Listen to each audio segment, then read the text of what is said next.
Hello there, welcome to the Kindness Curriculum, the Joyful Practitioner, where we're going to start to look at very basic oral storytelling structures, and then we're going to build our confidence over a series of a few very short videos. The basic structure of a story is always the beginning, a middle and an end.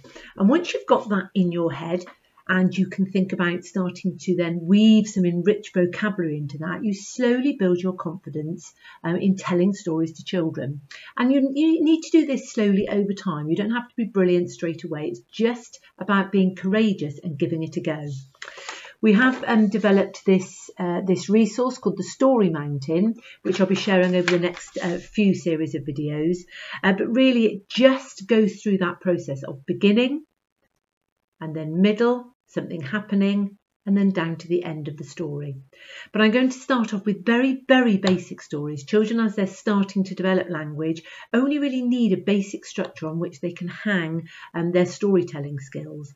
And you can tell the same stories over and over again. As you know, that repetition, that wonderful repetition that you can get through stories and songs and rhymes, helps those synapses in the brain to fire and make connections that you repeat over and over again until those connections are solid. So don't be worried about repeating a story over and over again, or keeping with a very simple structure time and time again until you start to notice that children are engaging in that structure in their play, and then you can start to build on the complexity of the story that you tell. So I'm going to use this little storytelling box, which we've got in World of Stuff and Story, which has just got a random number of little objects in it that we'll be working through over the next few sessions. You don't have to have props, but it just helps to be a little bit more engaging, and then you can leave the props out afterwards and children can go and help themselves, and it just helps again to give them something to hang their story on.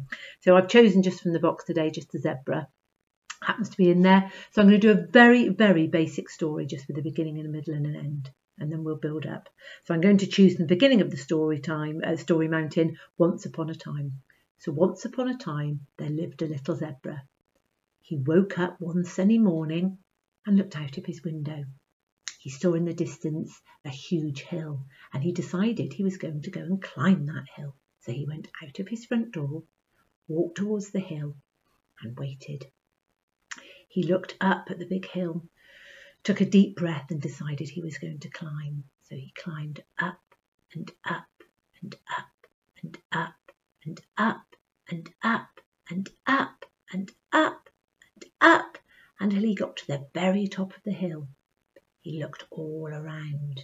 Now something needs to happen again in the Story Mountain. It might be suddenly or at that moment or in a flash or without warning, but we'll start to build that up. But so today I'm just going to use suddenly the sun went behind the cloud, the sky went dark, and the zebra felt a drip, drip on the end of his nose as the rain started to come. The zebra didn't like that and he started to cry. Cried the zebra.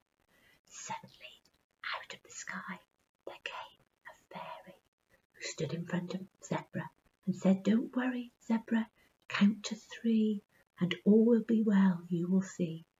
So zebra closed his eyes, counted to 3, 1, 2, 3, and when he opened his eyes, the sun was shining again, and zebra went down the hill, down the hill, down the hill, down the hill, down the hill, down the hill, down the hill, until he got to the bottom, and then he walked to his house, went inside his house, and went to bed. The end. So a very, very simple story, really just the only process being the walking up the hill. Something happened when you get to the top, and then walking down the hill the other side, going home and finishing that cycle. So have a go at that over and over again. With the zebra, something different might happen when you get to the top. Of course, it doesn't have to be a zebra. It can be anything else that you have around. I've got a dinosaur here. Could be with a dinosaur. It can just be with a finger. You don't have to have props all of the time, especially if you just draw a little face on the end of your finger. Just be creative.